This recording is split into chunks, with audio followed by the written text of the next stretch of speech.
بھائی صاحب کا سوال ہے کہ جب میں گیتا کا حوالہ دیتا ہوں، وید کا حوالہ دیتا ہوں، دوسرے مذہبی کتابوں کا حوالہ دیتا ہوں، جب وہ قرآن سے ملتی ہے تو کیا ہم اس کے اوپر عمل کر سکتے؟ قرآن کی بات یا وید کی بات کریں یا گیتا کی بات؟ گیتا یا وید کی؟ گیتا یا وید.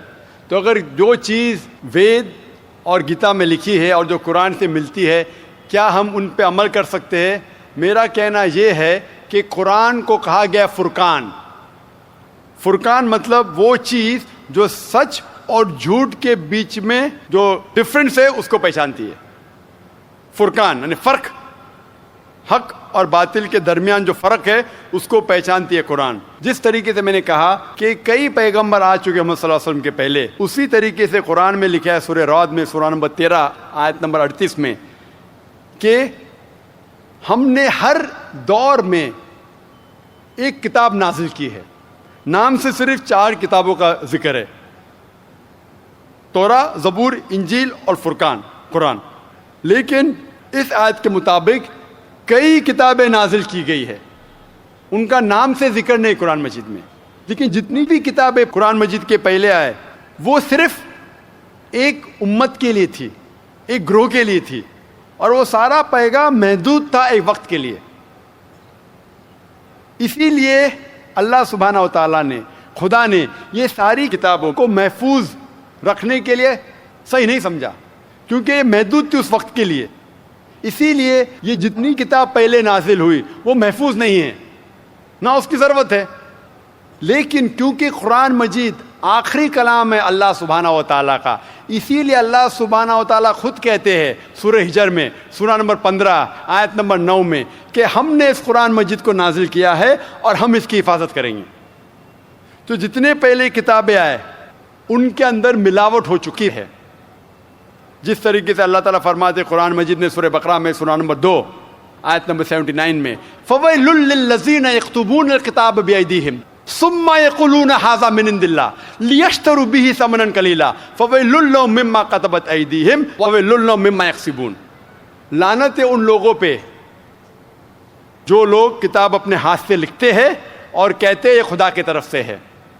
لعنت ہے ان لوگوں پہ جو کماتے ہیں، لعنت ہے ان لوگوں پہ جو لکھتے ہیں. تو اس سے یہ ظاہر ہوتا ہے کہ جتنے پہلے کتابیں آئے ان میں ملاوٹ ہو چکی ہے.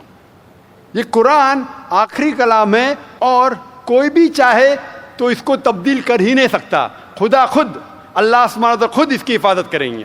اسی لیے آج جب میں مطالعہ کرتا ہوں قرآن اور دیگر مذہبی کتابوں کا، اگر یہ میچ ہوتا ہے، اگر یکساں ہے، جو چیز قرآن اور بھگوت گیتا میں یکساں ہے، مجھے کوئی بھی گلا شکوہ نہیں ہے ماننے کے لیے کہ یہ پورشن، یہ شلوک خدا کی طرف سے ہے.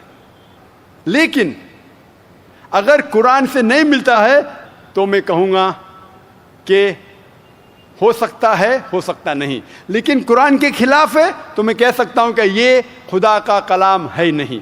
اسی لیے جو کلام قرآن سے ملتا ہے، چاہے وہ شلوک ہو یا منترا ہو، وید کا ہو، اپنشد کا ہو یا گیتا کا ہو، یا چاہے دھما پٹ کا ہو، اوستا کا ہو، دساتیر کا ہو، چاہے اولڈ ٹیسٹمنٹ کا ہو، نیو ٹیسٹمنٹ کا ہو، جو بھی چیز قرآن سے ملتی ہے، ہم مسلمانوں کو کوئی گلا شکوہ نہیں ماننے کے لیے کہ یہ بھاگ خدا کی طرف سے ہے. اسی لیے میں یکسانیت کے بارے میں ذکر کرتا ہوں.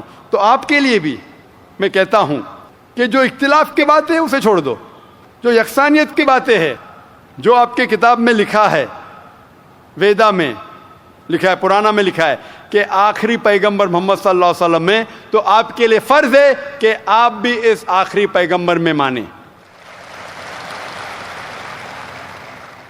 تو آپ آخری پیغمبر میں مانتے؟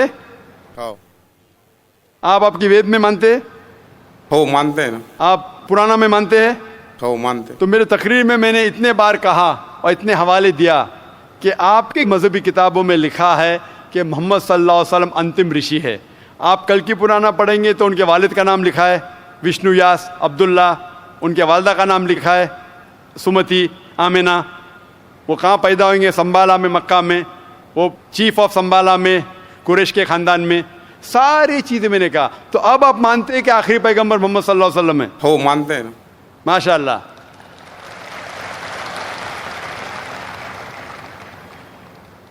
تو آپ مانتے ہیں کہ خدا ایک ہے؟ हो बिल्कुल आप मानते हैं खुदा की कोई भी प्रतिमा नहीं है बेशक और सिर्फ खुदा की इबादत करना चाहिए, सही तो आप ये मानते हैं कि खुदा एक है और मोहम्मद सल्लल्लाहु अलैहि वसल्लम आखिरी पैगंबर है?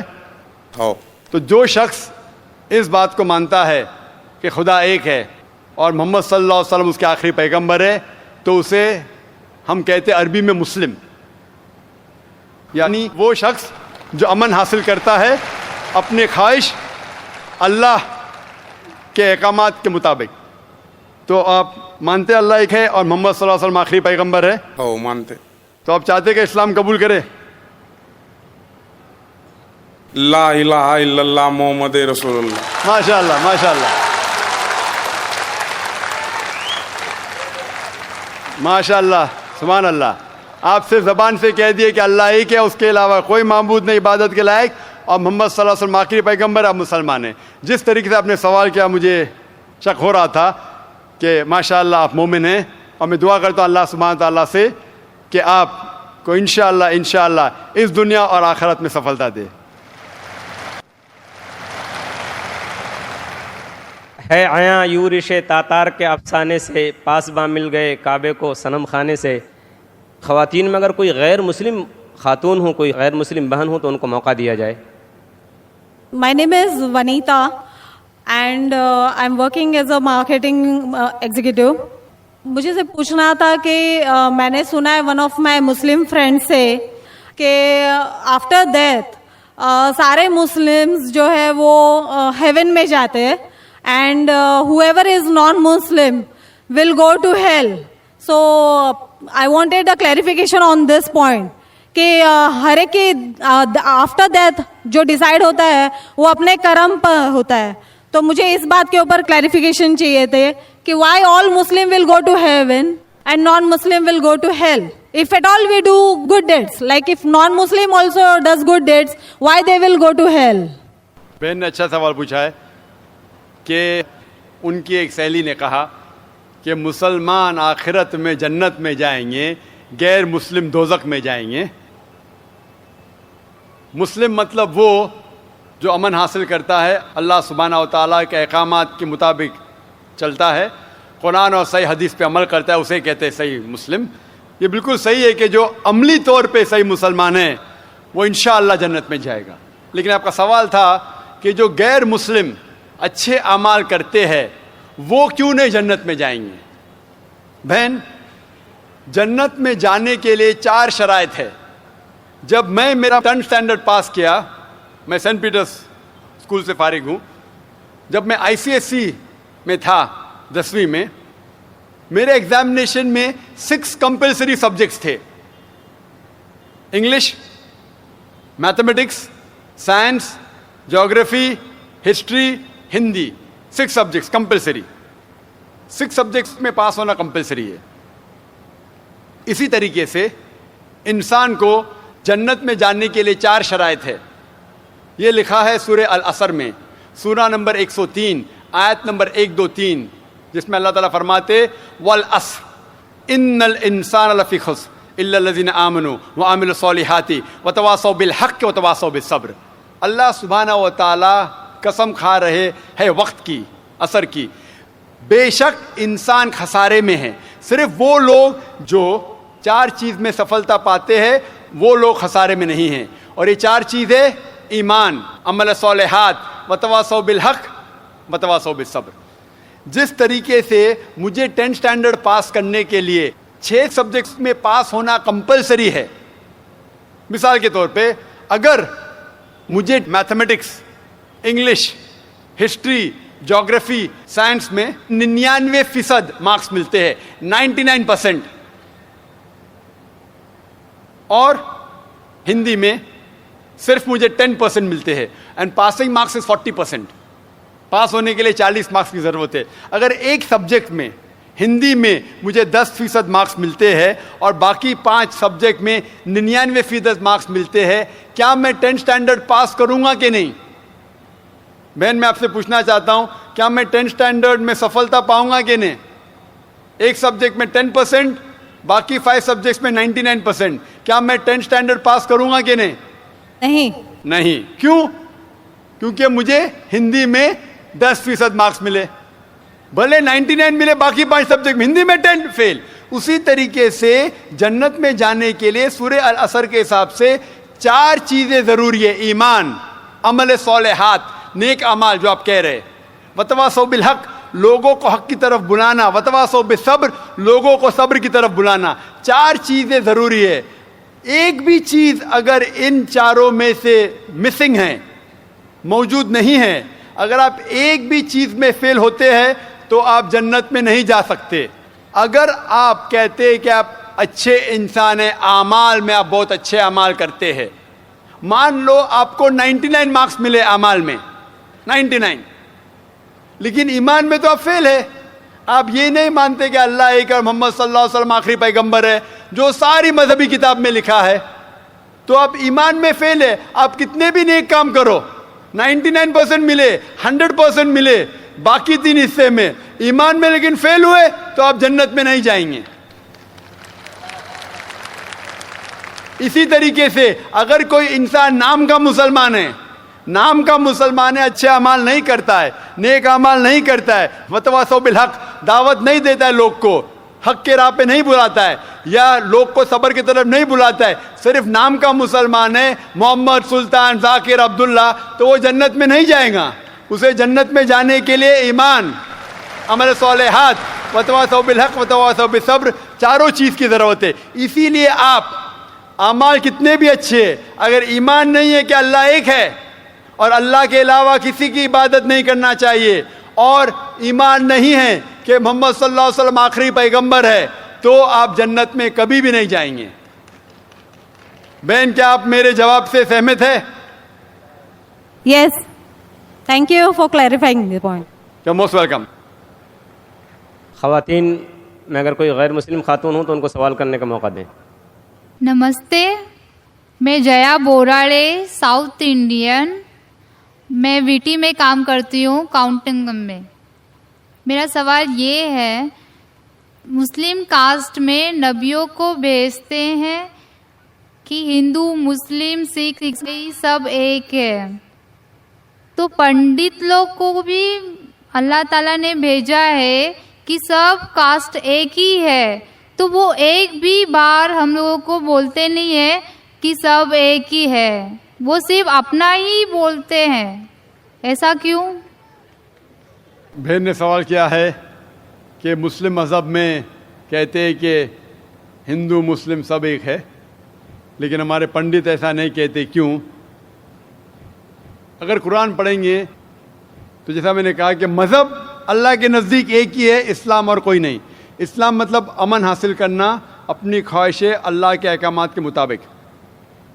लेकिन कुरान मजीद में लिखा है सूरह हुजुरात में, सूरा नंबर 49, चैप्टर 49, वर्स नंबर 13, या अय्युहन्नासु इन्ना खलकनाकुम मिन ज़करिन व उन्सा व जअलनाकुम शुअबन व क़बाइला लिताअरफू इन्न अक्रमकुम इंदल्लाहि अत्क़ाकुम इन्नल्लाह अलीमुन खबीर, कि ए इंसानों, हमने तुम्हें बनाया है एक पैर से, एक जोड़े से, आदमी और औरत के जोड़े से, और आपको तकसीम किया है कबाइल में, ताकि आप एक दूसरे को पहचान सके, ना कि आप एक दूसरे से नफरत करें। और सबसे बेहतरीन इंसान वो है जो तकवा रखता है। तो सारे मज़हब के लोग एक नहीं है, सारे इंसान एक है।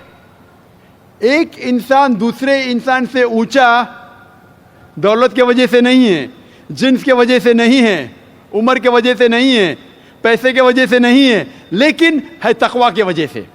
तकवा मतलब पायटी, राइचियसनेस, जिसको अल्लाह सुब्हाना व ताला का ज़्यादा खौफ है, जो अल्लाह से ज़्यादा करीब है, वो इंसान ऊंचा इंसान है।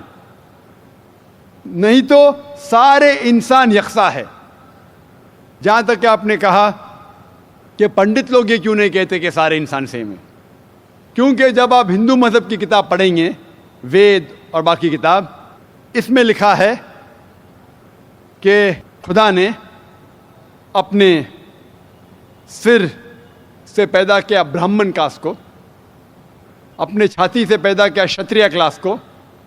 ब्राह्मण मतलब लर्नड कास्ट, विद्वान क्लास, क्षत्रिय मतलब वॉरियर कास्ट, सोल्जर्स, और अपने थाई से اپنے جانگ سے یا اپنے پیٹ سے پیدا کیا ویشیا بزنس کلاس, اور اپنے فیٹ سے پیر سے پیدا کیا شودرا.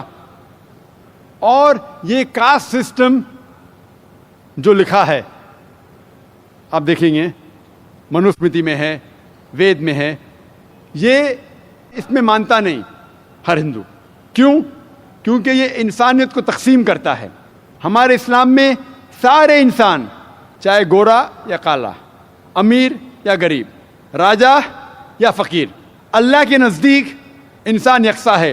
اونچا تب ہوتا ہے جب تقوی زیادہ ہے تو اور اچھا انسان ہے. تو ہم مانتے ہیں کہ پیسے سے یا رنگ سے یا جات پات سے انسان جنت میں نہیں جا سکتا ہے. اس کے بارے میں اور اگر آپ چاہتے ہیں تو آپ میری تقریر سنو, ہندو مذہب اور اسلام میں یکسانیت, اور اس کے بارے میں اور ڈیٹیلز میں کہا regarding caste system. Hope the answer the question system. Mic number 2 میں اگر کوئی غیر مسلم بھائی لائن میں ہو, مائک نمبر 2 میں, تو سوال کر سکتے ہیں. نمستے سر, میرا نام وکی سونوڈ ہے. I am a student of computer engineering. میرا سوال یہ تھا کہ اتنے سالوں سے جو ہمارے ریلیجیس بکس آئے ہمارے پاس اور ہم لوگ اسٹڈی نہیں کر پا رہے, جو آج آپ نے پروگرام لیا, جو وید گیتا میں سے بتائے ہمیں, آج میں نے ابھی پڑھنا شروع کیا ہے, مگر اتنے سالوں سے کوئی پڑھ رہا کیوں نہیں ہے؟ آپ اس کے اوپر کیا کہنا چاہیں گے؟ بھائی نے اچھا سوال کیا ہے کہ ہم غیر مسلم اپنی مذہبی کتاب پڑھتے ہی نہیں. میری تقریر سننے کے بعد بھائی صاحب نے شروع کیا پڑھنا. تو کیوں نہیں پڑھتے؟ کیونکہ اکثر دیگر مذاہب کے دھرم گرو وہ نہیں چاہتے کہ ان کے مذہب کے ماننے والے اپنی مذہبی کتاب پڑھے. کیوں؟ کیونکہ اگر آپ مذہبی کتاب پڑھیں گے تو یہ دیگر مذاہب کے دھرم گرو کی دکان کیسے چلیں گی؟ آپ سمجھے؟ تو اسی لیے جو قرآن میں لکھا ہے سب سے بہترین جس طریقے سے غیر مسلمان سے کوئی مسلم بات کر سکتا ہے وہ سورہ عمران سورہ نمبر 3 آیت نمبر 64, تعالوا الی کلمۃ سواء بیننا وبینکم, آؤ ہم اس بات کی طرف جو آپ اور ہم میں یکساں ہے. اسی لیے میں جب تقریر کرتا ہوں یکسانیت کے بارے میں کرتا ہوں. میں اختلافی تقریر بھی کر سکتا ہوں لیکن اس سے کوئی فائدہ نہیں. میں چاہتا ہوں کہ آپ حق کی طرف آئے, اور انشاءاللہ میری اگلی تقریر جو اگلے سنیچر ہے وہ ہے کہ خدا کا تصور مختلف مذاہب میں, concept of God in the major world religions. لوگ دھرم گرو یہ نہیں چاہتے کہ ان کے دھرم کے ماننے والے اپنے دھرم کی کتاب پڑھے. اسی لیے میں کہتا ہوں کہ ہندو لوگ جو ہندو ہے, میں نے لاسٹ ٹائم کہا تھا آزاد میدان میں جب لیکچر ہوا تھا 2001 میں, تقریباً 7 سال پہلے, میں نے کہا تھا گورنمنٹ سے کہ گورنمنٹ سنسکرت پہ توجہ دینا چاہیے. ہندوؤں کو کہنا چاہیے سنسکرت پڑھو, اپنی مذہبی کتاب پڑھو, تو آپ خدا کے اور قریب آئیں گے, خدا کے قریب اور آئیں گے, آپ اور ہم میں اور بھائی چارہ بڑھے گا. Hope this answer the question brother. Thank you sir. Mike number 1 سے اگر کوئی سوال ہو تو کر سکتے ہیں غیر مسلم بھائی. میرا نام مہیش مہتا ہے. کعبہ شریف بھی لوگ مطلب اس کو چومتے ہیں, ٹچ کرتے ہیں. بعد میں جو حجر اسود ہے تو حجر اسود کو بھی لوگ چومتے ہیں کہ آدم علیہ السلام کو خدا نے اللہ نے اوپر دیا تھا جنت سے اور وہاں فکس کیا ہے, تو جائز ہے کہ نہیں ہے؟ بھائی صاحب مہیش بھائی ماشاءاللہ جب سے IRF قائم ہوا 1991 سے اس وقت سے ماشاءاللہ IRF میں آ رہے. اور اگر کوئی شخص, جب ہماری ویڈیو لائبریری شروع ہوئی تھی, اگر کوئی شخص جس نے سب سے زیادہ کیسٹ دیکھا ان چند سالوں میں وہ ہے مہیش بھائی ماشاءاللہ. آپ جو کہہ رہے تھے کہ حجر اسود کو لوگ چومتے, بے شک میں جانتا ہوں چومتے, تو کیا یہ صحیح ہے؟ لوگ کو غلط فہمی ہے کہ مسلمان حجر اسود کی عبادت کرتا ہے. کوئی بھی مسلمان حجر اسود کی عبادت نہیں کرتا. لوگ کو یہ غلط فہمی ہے کہ لوگ کعبہ کی عبادت کرتے ہیں, کیونکہ ہم مکہ جاتے ہیں, عمرہ میں, حج میں طواف کرتے ہیں, نماز پڑھتے اس کے طرف پڑھتے ہیں. تو یہ کیوں؟ اس کی وجہ ہے کہ کعبہ, حجر اسود ہمارے لیے قبلہ ہے. قبلہ مینس ڈائریکشن. اگر ہمیں آج نماز پڑھنا ہے तो कोई कहेगा पूरब की तरफ देख के पढ़ो, कोई कहेगा पश्चिम, कोई कहेगा नॉर्थ, कोई कहेगा साउथ, कोई ईस्ट, कोई वेस्ट, किस तरफ देखे? तो यकसानियत के लिए हम सारे लोग काबा की तरफ मुंह करके नमाज पढ़ते हैं, फॉर कॉन्ग्रीगेशन, फॉर यूनिटी। तो अगर हम नॉर्थ में रह रहे तो हम साउथ की तरफ देख के नमाज पढ़ते, साउथ में तो नॉर्थ की तरफ, ईस्ट में तो वेस्ट में, वेस्ट में तो ईस्ट में। और हम जानते हैं कि जब मुस्लिम कार्टोग्राफर्स ने पहली बार जब वर्ल्ड मैप ड्रॉ किया था तो साउथ पोल ऊपर था, नॉर्थ पोल नीचे और काबा बीच में था। वेस्टर्न कार्टोग्राफर्स आए और मैप को उल्टा किया, north pole top, south pole down, north pole ऊपर, साउथ पोल डाउन। बट अल्हम्दुलिल्लाह अल्हम्दुलिल्लाह फिर भी काबा बीच में ही है, सेंटर। तो काबा हमारे लिए किबला है, डायरेक्शन। हम जब जाते हैं उम्रा के लिए, हज के लिए, हम काबा के गोल, हज अस्वद के गोल, काबा के गोल हम तवाफ करते हैं। हम तवाफ इसलिए नहीं करते क्योंकि हम उसकी इबादत करते, हम तवाफ इसलिए करते हैं क्योंकि अल्लाह का पैगाम है, अल्लाह का अहकाम है, हमारे रसूल का अहकाम है। लेकिन मंतिक से मैं सोचूं, लॉजिक से सोचूं तो ये सोच सकता हूं कि हर सर्किल का एक सेंटर है, एक महवर है, एक सेंटर। क्योंकि हम मानते हैं कि अल्लाह एक है, खुदा एक है, इसीलिए हम काबा के गोल तवाफ करते हैं, ये दिखाने के लिए कि अल्लाह खुदा एक है। जैसे आपने फरमाया कि मुसलमान चूमते हैं, बिल्कुल सही फरमाते हैं। मैं तो मेरे बेटे को भी चूमता हूँ। कल आप कहेंगे कि बेटे की इबादत करता हूँ, उसका जवाब दूंगा मैं। एक हदीस है सही बुखारी की, वॉल्यूम नंबर 2, हज़रत उमर रज़ियल्लाहु अन्हु जो सेकंड खलीफा थे इस्लाम के, वो ये हजर अस्वद को देख के कहते हैं कि ये काला पत्थर ना ही मेरे लिए कुछ अच्छा कर सकता है, ना मेरे लिए कुछ बुरा काम कर सकता है, क्योंकि मेरे आखिरी रसूल मोहम्मद सल्लल्लाहु अलैहि वसल्लम से चुमा, इसलिए मैं चुम रहा हूं। It can neither benefit me, it can neither cause me harm. ना मुझे कोई नुकसान पहुंचा सकता है, ना मुझे कोई फायदा पहुंचा सकता है, क्योंकि मोहम्मद सल्लल्लाहु अलैहि वसल्लम ने चूमा, इसलिए मैं चूम रहा हूं। ये अल्फाज दूसरे खलीफा हजरत उमर रज़ियल्लाहु अन्हु के काफ़ी है बताने के लिए कि हम मुसलमान हजर अस्वद की इबादत नहीं करते। और मोहम्मद सल्लल्लाहु अलैहि वसल्लम के वक्त पे कई सहाबा काबा पे चढ़ के आज़ान देते थे। अगर कोई मुसलमान काबा या हजर अस्वद की इबादत करता है, कोई भी बुत परस्त जो बुत की इबादत करता है उस पे कभी भी नहीं चढ़ेगा। तो ये कहना कि हम काबा या संगे अस्वद या हज अस्वद की इबादत करते हैं, कई सहाबा ने काबा पे चढ़ के आज़ान दी, तो ये साबित है कि हम ना काबा ना हज अस्वद की इबादत करते हैं, हम सिर्फ उसको किबला मानते हैं। और क्योंकि अल्लाह के रसूल ने चूमा इसलिए हम चूमते हैं, हम उसकी इबादत नहीं करते। Hope that answers the question. Mic number 2 में कोई गैर मुस्लिम भाई हो तो सवाल कर सकते हैं। Good evening, sir. My name is Hardik Rathod and my profession is I'm studying in commerce. So my question is, I'm not clear with the concept of Makkah, that every person says that Makkah is in the center of the world. I'm not yet clear with this concept. I keep on asking with my friends that what actually Makkah is, but no one can give me the reliable answer.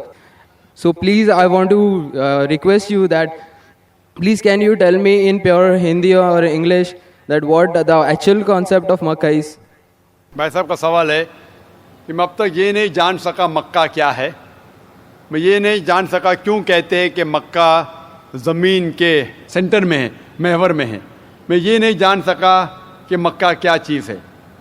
भाई साहब, मक्का जिस तरीके से कुरान मजीद में ज़िक्र आता है सूरह अल इमरान में सूरह नंबर 3 आयत नंबर 96 में कि बक्का वो जगह है जो सबसे पहले इबादत के लिए बनाई गई, सबसे पहले इबादत की जगह बनाई गई वो है मक्का।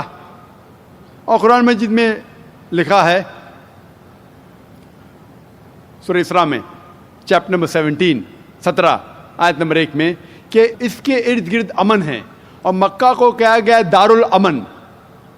اور جہاں تک کہ سینٹر کا سوال ہے، آپ جب ورلڈ میپ دیکھیں گے، آپ اسکول میں پڑھے ہوں گے ورلڈ میپ آپ کھولیں گے تو آپ دیکھیں گے کہ نارتھ پول اوپر ہے، ساؤتھ پول نیچے ہے، ویسٹ کی طرف ہے امریکہ، ایسٹ کی طرف آپ دیکھیں گے جاپان، سعودی عربیہ جو ہے سینٹر میں، اور مکہ جو ہے، جو سٹی مکہ ہے وہ ڈاٹ آپ دیکھیں گے اوپر اور نیچے بھی سینٹر میں، لیفٹ اینڈ رائٹ میں بھی سینٹر میں. تو اسی لیے ورلڈ میپ آپ دیکھیں گے تو مکہ از ان دا سینٹر، مطلب محور ہے. تو that is one of the meanings. But real ہے کیا وہ دارالامن ہے، اور وہ امن کی جگہ ہے، اور وہ پہلی عبادت کے لیے جگہ بنائی گئی. اللہ سبحانہ و تعالیٰ فرماتے قرآن مجید میں. I see the people, means like the bhakt of Allah, they pierce their body and their means they do rally out on the road. What is it actually? بھائی صاحب نے سوال کیا کہ ہم دیکھتے ہیں کہ مسلمان لوگ اپنے جسم کو مارتے ہیں اور خون کرتے ہیں، کیا ہے؟ قرآن مجید میں کہا بھی نہیں لکھا ہے کہ مسلمان شوڈ پیئرس دی باڈی.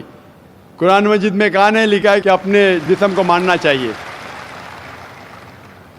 جہاں تک کہ صحیح حدیث ہے، صحیح حدیث میں اللہ کے رسول فرماتے ہیں اگر انتقال ہوتا ہے آپ کے گھر والے کا یا کوئی نقصان ہوتا ہے، میکسیمم آپ 3 دن تک سوگ منا سکتے ہیں، 3 دن سے زیادہ نہیں، کیونکہ کسی کا بھی انتقال ہوتا ہے وہ اللہ کی طرف سے ہے. تو انتقال ہونے کے بعد بھی، موت کے بعد بھی اگر آپ کو سوگ منانا ہے، اگر آپ کو you want to avail and کرائے، میکسیمم 3 days. تو یہ قرآن اور حدیث کے مطابق نہیں ہے، اور کوئی بھی کرتا ہے تو قرآن کے خلاف کرتا ہے. Hope the answer the question. خواتین کی طرف مائک نمبر 3 میں اگر کوئی غیر مسلم خاتون سوال کرنا چاہتی ہوں تو کر سکتی ہیں. My name is Vijay Lakshmi and I'm working with the shipping company as a fleet personal executive. And see, about 2 months before, I just felt like I should read Quran, I should know more about Islam. And so I just felt like, asked one of my friend who was there in the train, whom I didn't knew, ki what's Quran? So she told me, okay, fine, this is what it is. I read about it and I really loved reading it. And then once upon, like I read all about Muhammad sallallahu alaihi wasallam and the sunnatis and all, the ways of life and everything. And I found it to be so beautiful. Like it taught me how to live, which the life I never led before. It was like so beautiful and I can't explain now too, like how I feel coming into Islam and knowing about Allah. And like today I have surrendered myself to the laws of Islam and Muhammad, but I can't. But the problem is that I can't tell my parents, nor my relatives, nor my brother, like what is Allah. I want to tell them, what is Allah? Like you just ask one thing. Like today I asked, I wanted to be over here and listen to your bayan. And I just thought, I could be there with you and to listen to your bayan. And see, today evening all alone, I'm over here to listen to you. The faith, the confidence, the faith in whatever I asked, like, no, I want this. And I do get that. But that faith, that love, that affection, I had never seen in all these years in my life. But now I feel that it's like I can't explain in which world I have come into now. But the same way, I want to explain my parents what Islam is. But they're not ready to accept what it is. How am I supposed to make them explain? Who is Allah? What is Allah? Sister asked a very good question. بہن نے سوال کیا ہے کہ وہ چاہتی تھی. Will I understand Urdu? Is it fine? Can you understand Urdu, Hindi, or do you want me to reply in English? No, I can understand Hindi and Urdu as well. That's fine. Good, you're like me. My English is more powerful than my Urdu, Hindi. بہن نے سوال کیا ہے کہ وہ چاہتی تھی کہ قرآن مجید پڑھے، اور چند مہینے پہلے 2-3 مہینے پہلے اس نے ایک مسلمان دوست سے پوچھا ہے اور قرآن مجید پڑھا ہے، اور قرآن مجید پڑھنے کے بعد اتنا امن محسوس کرنے لگی، اور محمد صلی اللہ علیہ وسلم جاننے کے بعد کہ آج وہ کہتی ہے کہ I have surrendered to the will of Allah and the teachings of Muhammad صلی اللہ علیہ وسلم. वैसे वो खुशी से खुद जो अल्लाह के अहकामात है और मोहम्मद सल्लल्लाहु अलैहि वसल्लम के पैगामात है उनके ऊपर अमल करने की ख्वाहिश है और सरेंडर कर चुकी है अल्हम्दुलिल्लाह, जो एक सच्चा मुसलमान करता है। वो कहती है कि मेरे दिल में इतना सुकून है, लेकिन ये बात मैं मेरे वालिदैन से कैसा करूं, वालिद से कैसे कहूं, वालदा से कैसे कहूं, भाई से कैसे कहूं, और वो ये बात को नहीं मानेंगे। किस तरीके से मैं उन्हें अल्लाह सुब्हानहू व तआला के बारे में कहूं। बहन, आज जो मेरी तकरीर थी मोहम्मद सल्लल्लाहु अलैहि वसल्लम का जिक्र मुख्तलिफ मजहबी किताबों में, तो जो आज आपने यहाँ सुना वो आज जाके कहो अपनी वालदा से, अपने भाई से कि मैंने तकरीर सुनी। एक शख्स जो अपने आप को जाकिर कहता है, वो कहता है कि मोहम्मद सल्लल्लाहु अलैहि वसल्लम हिंदू मजहब की किताब में भी है और हिंदू मजहबी किताब के हिसाब से वो आखिरी पैगंबर है। वो मोहम्मद सल्लल्लाहु अलैहि वसल्लम लोग जिसे कहते हैं वो सही इंसान नहीं, क्योंकि मैं जानता हूँ कि गैर मुसलमानों को मोहम्मद सल्लल्लाहु अलैहि वसल्लम के बारे में गलत फहमी है। और जो कुछ मैंने इस तकरीर में बयान किया, जो भी आप याद रख सके वो आप अपने वालिदैन और अपने भाई से फरमाएं। जहाँ तक कि अल्लाह का ताल्लुक़ है कि अल्लाह के बारे में किस तरीके से मैं मेरे वालिदैन को कहूँ, अगले शनिचर जैसे मैंने कहा 22 तारीख को मेरी तकरीर है खुदा का तसव्वुर मुख्तलिफ मज़हब में, concept of God in various world religions. और इसमें इंशाअल्लाह जिस तरीके से आज मैंने साबित किया मोहम्मद सल्लल्लाहु अलैहि वसल्लम आखिरी पैगंबर है मुख्तलिफ मजहबी किताबों से, उस दिन एक हफ्ते बाद इंशाअल्लाह मैं ये साबित करूँगा कि हर मज़हब में ज़रूरी है कि एक ही ईश्वर है, एक ही खुदा है, एक ही अल्लाह है, और इस ईश्वर की कोई प्रतिमा नहीं है, ना कोई बुत है, और सिर्फ हमें इसकी इबादत करना चाहिए। तो ये दोनों तकरीर सुनने के बाद जो दोनों मेन पिलर्स है, मेन रुकन है, इस्लाम के मेन रुकन है जो कलमा भी है कि मानो कि एक खुदा है और उसके अलावा किसी की इबादत नहीं करना चाहिए, और मोहम्मद सल्लल्लाहु अलैहि वसल्लम उसके आखिरी पैगंबर और बंदे हैं। ये ज़रूरी है मानने के लिए, कोई इंसान को मुस्लिम बनने के लिए। मेरा ये कहना है कि जब भी आप अपने घर वालों से बात करते हैं तो यकसानियत की बात करो, इख्तिलाफी बात मत करो। ये मत कहो कि इसमें ये गलत लिखा है, ये मजहबी किताब में हिंदू में ये गलत है, ये मत कीजिए। अल्लाह ताला फरमाते हैं सूरह अल इमरान में सूरह 3 आयत नंबर 64 में, तालौ इला कलमतिन सवाइम बैनना बैनकुम, आओ हम उस बात की तरफ जो आप और हम में यकसा है। सबसे पहली बात अल्लाह नाबुदा इल्लल्लाह, कि हम सिर्फ एक अल्लाह सुब्हानहू व तआला की इबादत करते हैं।